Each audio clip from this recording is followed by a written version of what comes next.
Allez, bienvenue les gars sur cette session du PCM du mardi, dernière de l'année 2019. Comme on vous le disait, il va y avoir une trêve jusqu'au 7 janvier.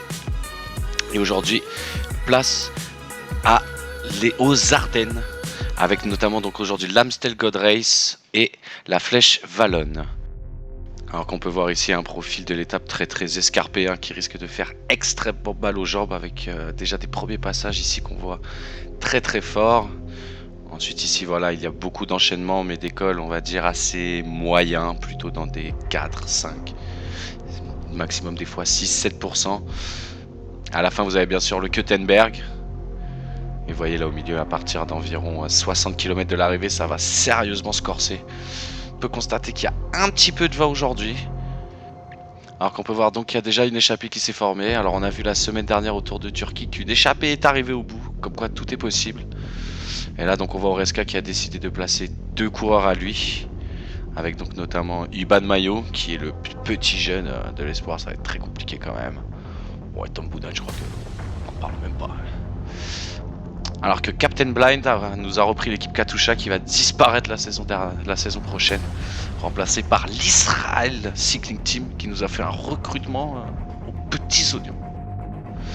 Donc pour vous faire un rapide point sur le classement au général, c'est Davy qui a remporté le Tour de Turquie la semaine dernière, qui est toujours premier au classement général. Alepère ou Alepele est deuxième. Et donc nous avons la présence du troisième au classement général en la personne de Léo Fandry avec 4386 points. Le quatrième c'est Nobidios qui a aujourd'hui la Movistar qui est à 4236 points. Donc vous voyez très peu d'écart entre le troisième et le quatrième. Totox suit avec 3870 points. Il est là également ce soir. Burgenstein est là également ce soir avec 2279 points. Donc là on peut voir qu'effectivement il y a quand même un petit écart entre les deux. Si vous avez Vulra qui reprend la compétition, actuellement 11e de ce classement général avec 1640 points. Ensuite le 7e c'est Oreska qui est juste derrière Burgenstein avec 2074 et Captain Blind qui est à 2073. Donc autant dire qu'avec Oreska il se tire la bourre. Et c'est Nacho là qui avec Groenewegen mène un rythme d'enfer. Il n'a pas trop envie de laisser d'écart avec l'échappée. Il veut tout de suite que ça stabilise à un écart plus raisonnable que les 3 minutes. Avec ici on a donc vous voyez 500 mètres à 10%. C'est toujours Vulra qui mène la danse avec Peter Van Petegem, la légende.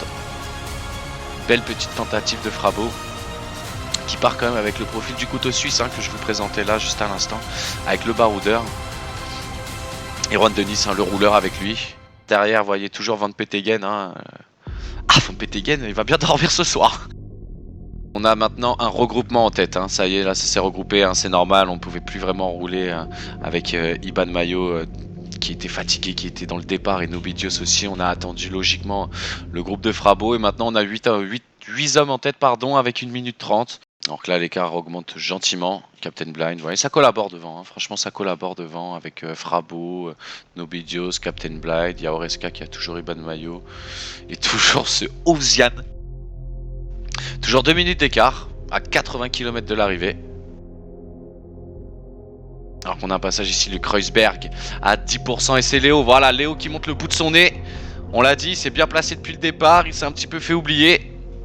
Et là il a mis un sérieux coup de collier. Là on voit Totox là immédiatement se met dans la roue, tout comme la G2R de Vulrak, qui seront très bien placés pour l'attaque du Kuttenberg, qui est une côte qui est très régulièrement décisive et qui montre les hommes forts. Vous voyez là, on va l'avoir là tout de suite à gauche. Hop, c'est parti. Avec donc c'est Burgenstein qui est bien placé d'entrée de jeu. Devant, vous voyez, la route est très étroite. Il faut être très bien placé. Là, on a Totox idéalement placé avec Vulrak. Également Captain Blind. Nacho qui a un petit peu de mal derrière à suivre. Léo qui est quand même pas très loin, alors qu'on a quand même là des retardataires. Avec Paolo Bettini, notamment chez Totox, là, qui a pas suivi le rythme. On a les deux échappés là qui sont partis avec Powells et Nelson Oliveira devant. Et c'est Vulrak qui fait l'effort derrière, avec Léo également qui replace Pantani, alors que là ça se relève un petit peu. Il reste plus que 20 km. Il y a les deux échappés avec Powells et Oliveira. Mais bon là derrière je crois que ça a embrayé assez sec avec Vulrak. Et c'est Léo là qui avec Richard Virenque là nous met un rythme d'enfer directement, hein. C'est la dernière grosse difficulté du jour. Allez, c'est terminé. Avec donc on a vu le rack, Totox sur le côté également. Allez, Romain qui nous mène ça. Alors que derrière voilà c'est lâché, hein, là, le vainqueur d'étape est ici, c'est fini pour Captain Blind. Je pense que c'est un retard qui risque de malheureusement être conséquent. Ah, il le fait rattraper, il le fait rattraper. Oh là là, c'est incroyable, franchement, on ne sait plus là. Alors que là, ouais, Léo qui décide de remettre une petite pétarade. Attaque de Marlou. Il veut passer à la télé celui-là, comme dirait Patrick. Ah, ça il va carrément au sprint, hein, on le sait, hein, il faut être bien placé dès le bas de la côte si on veut espérer remporter l'Amstel. C'est ce que fait Oreska, très très bien placé. Léo également très bien placé. Totox juste derrière et c'est Bardet qui lance le sprint. Il reste 1 km, Bardet c'est un petit peu trop loin, Rourano aussi. On a Nairo Quintana qui y va et c'est Rosser Rourano. Incroyable avec Léo, incroyable. Et Nobidjus qui revient de nulle part et Purito, incroyable Léo avec le jeune espoir, hein. Vous voyez, 72-73. Franchement, bravo. Danilo Di Luca qui nous fait 4ème pour El Totox. Oreska, lui, nous termine à la 3ème place. Donc Nobidjus, hein, incroyable, une course qu'il aura faite derrière, qu'il aura réussi à faire la 2ème place. Bravo à Léo qui a été très bien placé toute la course. Donc bien joué à Léo, hein, qui va conforter sa 3ème place, hein, puisqu'il va prendre, 600 points. Le deuxième, donc c'est Nobidjus qui va conforter lui aussi sa 4ème place avec ses 475 points. Et ensuite on aura donc l'équipe d'Oreska, hein, Oreska qui va prendre 400 points et 325 points pour El Totox.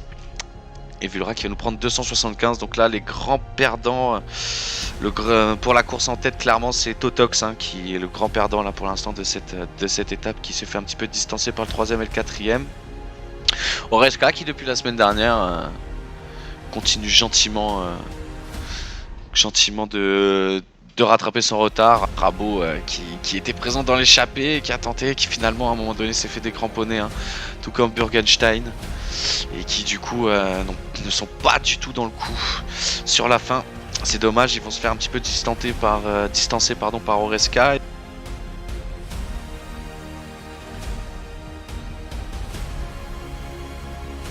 Alors qu'on a là une attaque d'Evert, attaque of Evert.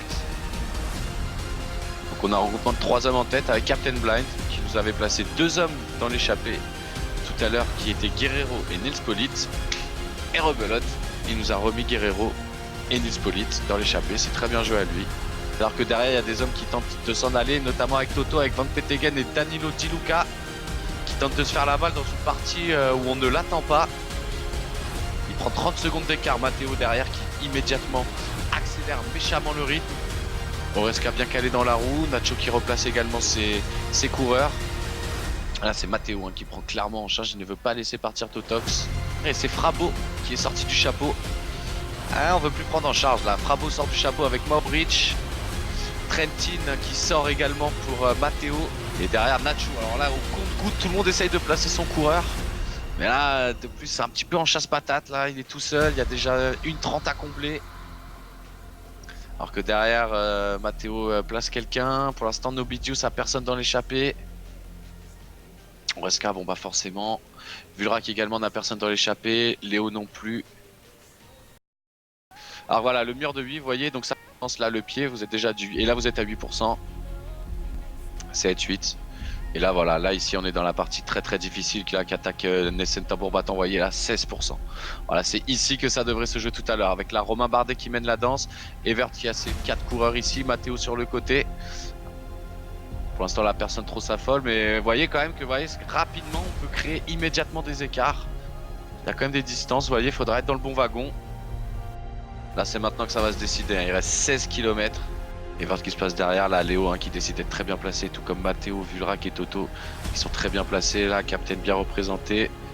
Oreska derrière, avec la côte de Chérave, Powell en tête, là c'est Matteo là, qui imprime tout de suite un fort rythme, la Oreska pardon, qui est lui sur le côté, Burgenstein également qui place bien ses hommes, qui met un gros rythme avec Powell. Derrière lui, Alexandro De Marchi, puis Greg Van Avermaet qui ferme la marche. Vulrak dans ses roues, Nobitius bien sur le côté, Totox également bien placé. Oreska avec Purito derrière, Evert, attention, qui est un petit peu derrière lui. Et là, c'est parti, il reste 4 km, il n'y a plus que le mur de 8 pour s'expliquer. Il faut être bien placé tout de suite. Ça va faire la différence, 18%. Solanom Forgenra. On peut voir la Burgenstein, l'attaque tambour battant. On peut voir là, tout le monde est un petit peu au sprint avec Tony Galopin. C'est maintenant. C'est maintenant que ça se décide. On reste qu'avec Purito, Captain Spilak. Et c'est parti. Et c'est parti, il reste 1 km. Burgenstein qui prend la tête, Captain Blind bien placé. Attention avec également, là on peut voir Toto qui est très bien placé. La Vulrak sur le côté avec Bardet. Il l'a reconnu tout à l'heure, de la tour. Et Nathanael, je crois qu'il va le faire. Greg Van Avermaet ou Nathan. Et c'est Captain Blind qui va remporter la Flèche Wallonne. Il était le mieux représenté. Totox qui va lui nous faire un 3 et 4. Et deuxième Greg Van Avermaet avec Burgenstein. Bien joué. Léo qu'on n'aura pas trop vu. C'est dommage. Vulrak, il aura manqué ces petits kilomètres en plus. Et c'est donc Captain Blind, bien joué, qui a été très actif. Vraiment qu'il a été très actif en mettant des hommes dans les échappées. Très bien joué. Comme je vous ai dit, nous on va se retrouver le 7 janvier donc pour Liège-Bastogne-Liège. Avant, on va refaire un récapitulatif du placement des coureurs avec donc Captain Blind qui remporte cette étape devant Burgenstein avec Greg Van Avermaet. Toto qui nous prend les places 3 et 4 avec Paolo Bettini et Danilo Di Luca. Matteo 5e avec Adam Yates. Vinokourov avec Léo et Viran qui prend la 6e et la 7e place. Vulrak 8e. Matteo qui en place également 2 dans les 10 avec le frère Simon qui termine 9e. Et Latour, donc Vulrak qui en met également 2 dans les 10. Pour Oreska avec Purito 11e. Nobitius qu'on n'aura pas vu sur cette étape qui termine 12e avec Nairo Quintana. Donc à mon avis Valverde ne devait pas avoir une grande forme du jour. Et ensuite donc Evert avec Ben O'Connor et Valgren à la 18e et 19e place. Et je vous dis donc qu'on se retrouve le 7 janvier. Et d'ici là, portez-vous bien, passez des bonnes fêtes de Noël. Good Christmas. Je vous fais des bisous. C'était Quenel.